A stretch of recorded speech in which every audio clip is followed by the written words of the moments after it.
नमस्कार, स्वाभिमानी न्यूज चॅनलच्या बातमीपत्रात आपले स्वागत। सुरुवातीला जाणून घेऊया आजच्या ठळक घडामोडी। धुळे पंचायत समितीची मासिक सर्वसाधारण सभा सभापतींच्या अध्यक्षतेखाली झाली संपन्न। धुळे तालुक्यातील नंदाने गावातील गट नंबर 442 मधून प्रत्येकाला 2 हेक्टर जमीन झाडे लावण्यासाठी उपलब्ध करून द्या ग्रामस्थांचे वन विभागाला निवेदन। दुचाकी चोरणाऱ्या मालेगावच्या चोरट्याला धुळे शहर पोलिसांनी दुचाकीसह घेतले ताब्यात। माजी आमदार अनिल अण्णा गोटेंच्या नेतृत्वात सार्वजनिक बांधकाम विभागावर धडकला महामोर्चा। आता जाणून घेऊया बातमीपत्र विस्ताराने। धुळे पंचायत समितीची मासिक सर्वसाधारण सभा आज पंचायत समितीच्या सभागृहात आयोजित करण्यात आली। दरम्यान आजच्या सर्वसाधारण सभेत शिक्षण, कृषी, पशुसंवर्धन, बांधकाम, आरोग्य, लघु सिंचन, ग्रामीण पाणी पुरवठा, एकात्मिक बाल विकास योजनेसह विविध विषयांवर विभागनिहाय चर्चा करण्यात आली।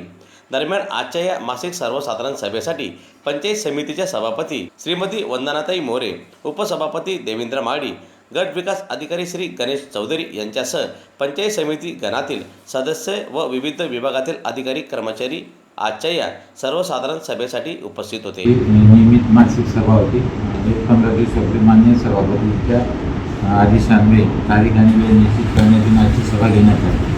सध्या शिक्षक मतदारसंघाच्या असल्यामुळे धोरणात्मक कोणताही ठराव घेण्यात आलेला नाही आणि पंचायत समिती अंतर्गत जे विविध 12 ते 15 विषय आहेत, त्यामध्ये शिक्षण असेल, आरोग्य असेल, अंगणवाडी विभाग असेल, पाणी पुरवठा विभाग असेल किंवा इतर प्रशासकीय ज्या बाबी असतील, आर्थिक बाबी असतील, त्या सर्व विषयावर चर्चा झाली। सन्माननीय सदस्यांनी जे काही प्रश्न वगैरे विचारले त्याला संबंधित अधिकारी त्याप्रमाणे प्रतिसाद देऊन उत्तर देत असतात।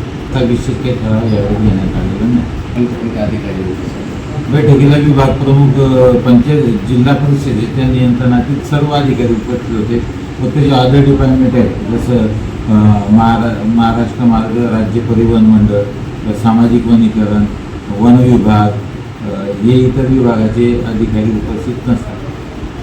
नाही, जनतेची नागरिकांशी संबंधित जसं पाणी टंचाई असेल किंवा कोणाला कोणत्या अत्यावश्यक सुविधा असतील त्या योजनांच्या बाबतीत कोणताही बाईंड वगैरे नसतं। नियमितप्रमाणे कामं सुरू आहेत। धोरणात्मक निर्णय घेतला जातो। गावांमध्ये सध्या पाणी पुरवठा टँकरद्वारे सुरू आहे 8 गावांमध्ये आणि 14 विहिरी आपण अधिग्रहण केलेले आहे।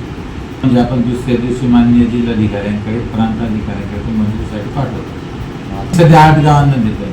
पाण्याची पोझिशन आता पाण्याचं दुर्भिक्ष आहेच, आणखी 2 ते 3 गावांचा प्रस्ताव येण्याची शक्यता आहे।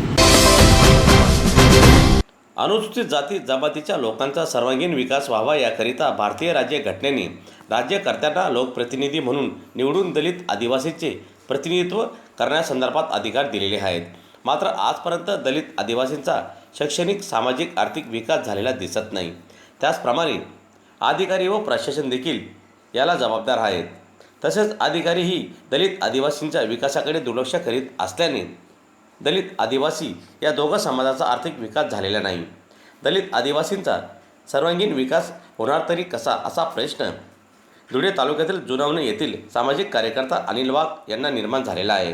तर या लोकांचा जर आर्थिक विकास करायचा असेल तर त्यांना मूळ प्रवाहात आणणे गरजेचे आहे।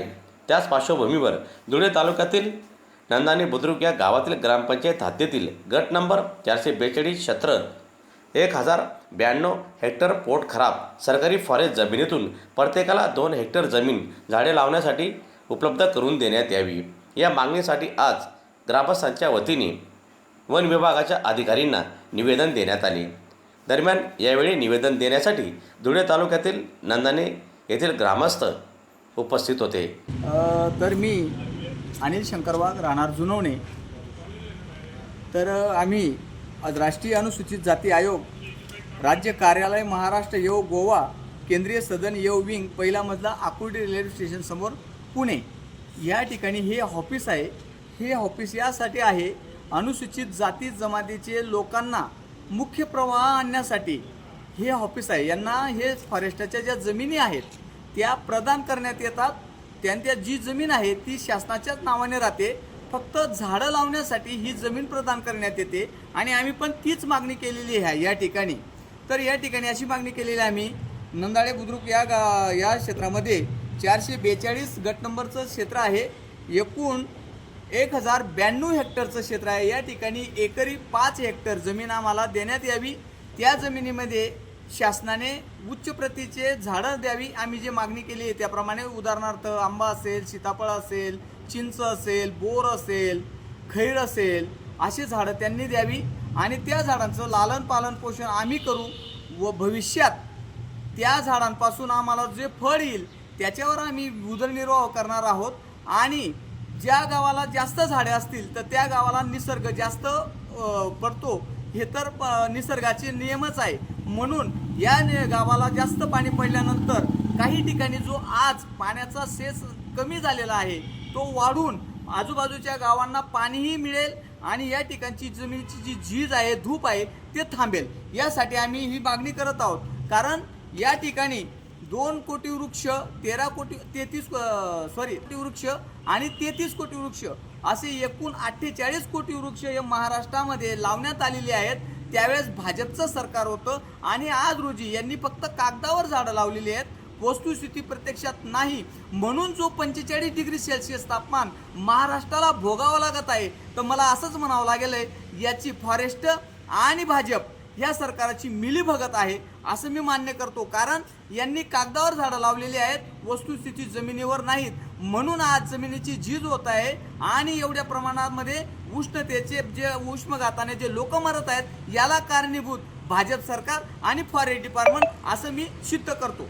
आम्ही या निवेदनाद्वारे फॉरेस्ट डिपार्टमेंटला अशी निवेदन देण्यात आले आहोत की या प्रकरणाविषयी जे आम्ही निवेदन दिले त्याची सखोल चौकशी करण्यात यावी, अन्यथा पूर्ण मोठं महाराष्ट्रभर आंदोलन छेडलं जाईल. याला कारणीभूत शासन आणि प्रशासन, फॉरेस्ट डिपार्टमेंट राहील, याची नोंद घेण्यात यावी. जय भीम, जय महाराष्ट्र. धुळे शहर परिसरात मोटरसायकल चोरणाऱ्या मालेगावच्या चोरट्याला धुळे शहर पोलिसांनी सुरत बायपास रस्त्यावरून ताब्यात घेतलेले असून त्याच्याकडून चोरीच्या 3 मोटरसायकल हस्तगत करण्यात आलेल्या आहेत. दरम्यान रामनगर धुळे येथे राहणाऱ्या पवन हिरामन पाटील या तरुणाची MH183412 क्रमांकाची दुचाकी जेल रोड भागातून दिनांक 11 जून रोजी चोरट्यांनी नप्पास केलेली होती. या प्रकारे धुळे शहर पोलिसात गुन्हा दाखल करण्यात आलेला होता. मोटरसायकल चोरीबाबत शहर पोलीस ठाण्याचे PI धीरज महाजन हे गुप्त बातमीदारामार्फत माहिती मिळवत होते. दरम्यान पवन पाटील याची दुचाकी मोहम्मद तय्यब अब्दुल हमीद राहणार मालेगाव यांनी चोरल्याची व तो सुरत बायपास रस्त्यावरील हॉटेल चंद्रीपजवळ चोरीच्या दुचाकीसह उभा असल्याची गुप्त माहिती PI महाजन साहेब यांना मिळाली. दरम्यान या बातमीच्या अनुषंगाने PI महाजन यांचे पथक घटनास्थळी पोहोचले. त्यांनी मोहम्मद तय्यबला ताब्यात घेतले. सदरची कारवाई ही पोलीस अधीक्षक माननीय श्रीकांत ढिवरे, अप्पर पोलीस अधीक्षक किशोर काळे, सहाय्यक पोलीस अधीक्षक Rishikesh Reddy, LCB PI Shriram Pawar, PI Dheeraj Mahajan यांच्या मार्गदर्शनाखाली शोध पथकातील PSI बाळासाहेब श्रीवंशी, दिनेश परदेशी, सचिन गोमसाळे, संजय श्रीवंशी, रवींद्र गिरासे, कुंदन पटाईट, अमोल पगारे, अमित रणमळे, प्रवीण पाटील, शाकीर शेख, वसंत कोकणी, तुषार पारधी, योगेश ठाकूर यांच्या पथकाने ही कारवाई केली आहे. सभी को नमस्ते. 11 तारीख को धुले शहर पुलिस स्टेशन के अंडर हमारा जो जेल रोड की नियर बाई एक मोटरसाइकिल चोरी हुआ था, तो उसका जो कंप्लेंट है हमको कल आया था 13 तारीख को. हमने कल 13 तारीख को हमने दर्ज किया था कंप्लेंट और उसके बाद हमारा धुले शहर पुलिस स्टेशन का जो DB स्टाफ है हमने उसका PI धीरज महाजन, तो वो सारे उसको डिटेक्शन के काम में लग गया. तो उसमें हमने जैसे ही हमको CCTV फुटेज वगैरह वो देखने के बाद हमको ये इन्फॉर्मेशन, उसका जो आरोपी है उसका नाम वगैरह पता चल गया. उसके बाद उसने बाइक कहाँ पे डंप किया वो भी पता चल गया. तो उसमें हमने बाइक को भी रिकवर किया और फिर आरोपी को भी अरेस्ट किया. फिर जब आरोपी को अरेस्ट करते समय हमको उसके साथ और 2 गुना में जो चोरी हो गया इसके ऊपर गुना दाखिल है, वैसे हमको 2 मोटरसाइकिल भी मिल गया. तो अभी तक हमारा 3 मोटरसाइकिल उससे हमने रिकवर किया. तो ये पूरी कार्रवाई के लिए मैं PI धीरज महाजन एंड उसका जो PSI एंड उसका DB स्टाफ है उसको शुभेच्छा देता हूँ. एंड पूरी कार्रवाई के अंदर हमारा SP sir end additional SP sir की गाइडेंस के अंदर हुआ है. धन्यवाद. राष्ट्रीय महामार्ग क्रमांक 3 ते कृषी महाविद्यालयापर्यंत रस्ता रुंदीकरण करण्याचे व अधिकरणाच्या कामासंदर्भात 42 कोटीचा निधी देण्यात आलेला आहे. हा निधी परत जाऊ नये म्हणून माजी आमदार अनिल अण्णा गोटे यांच्या नेतृत्वात आज धुळे शहरात सार्वजनिक बांधकाम विभागाच्या कार्यालयावर महामोर्चा काढण्यात आला. दरम्यान आजच्या या आंदोलनात संभाजी ब्रिगेडचे धुळे जिल्हा, धुळे महानगर, संभाजी ब्रिगेड, महिला आघाडी, वाहतूक आघाडीने देखील जाहीर पाठिंबा दर्शविला असून आजच्या या महामोर्चात पदाधिकारीसह कार्यकर्ते मोठ्या संख्येने सहभागी झाले होते. कृषी मंत्र्यांच्या अध्यक्षतेखाली मिटिंग झाली आणि त्या मिटिंगमध्ये त्याने असं ठरलं की त्याला मान्यता दिलेली आहे आणि कामाला सुरुवात करावी. पण इथले जे अधीक्षक आहेत हे हळूहळू साखळीचे आहेत. त्यांनी जरा विरोध केला. मी त्यांना म्हटलं तुम्ही राजकीय विरोध सोडू नका. नाही, आम्हाला आमच्या परिषदेचं हे आल्याशिवाय आम्ही करणार नाही. अरे परिषद महत्वाची, सरकार महत्वाचं आहे. सरकारच परिषद स्थापन करतो ना. काय सरकारच कुलगुरू उपकुलगुरू नेमतं ना, सरकारच रजिस्ट्रार वगैरे नेमतं ना. तुमच्या सरकारला काय ऐकत नाही, पण अधिकाऱ्यांची मुलं इतकी आहे काय की ते ऐकायलाच तयार नाही. मी स्वतः जाऊन आलो. कार्यकारी अभियंता आर पाटील, उपअभियंता झाडसे, आम्ही गेलो. त्याला समजावून सांगितलं. 2 दिवसात पत्र देऊ सांगितलं. काय अजून त्यांचे 2 दिवस काय संपले नाही. उलट आता जे आम्हाला शासकीय दराप्रमाणे रस्त्याची किंमत मागताय. त्या बापाची सेवा आहे का सरकारचं सरकार द्यायचं असेल काय सरकार. आणि त्यांच्या प्रिमासेस मधले 3 किलोमीटर लांबीचे रस्ते हे आम्हाला डांबरीकरण करू द्या. कमाल, खाजगी संस्था आहे का काय. आणि त्याबरोबर अधीक्षक अभियंत्याचं जे ऑफिस आहे त्यांचं, अधिष्ठाता त्याचं ऑफिस रंगरंगोली करून द्या, नवीन फर्निचर करून द्या. हे मला कळत नाही काय. तुम्हाला म्हणजे काही सार्वजनिक लाज लज्जा शरम अब्रू आहे का नाही काय.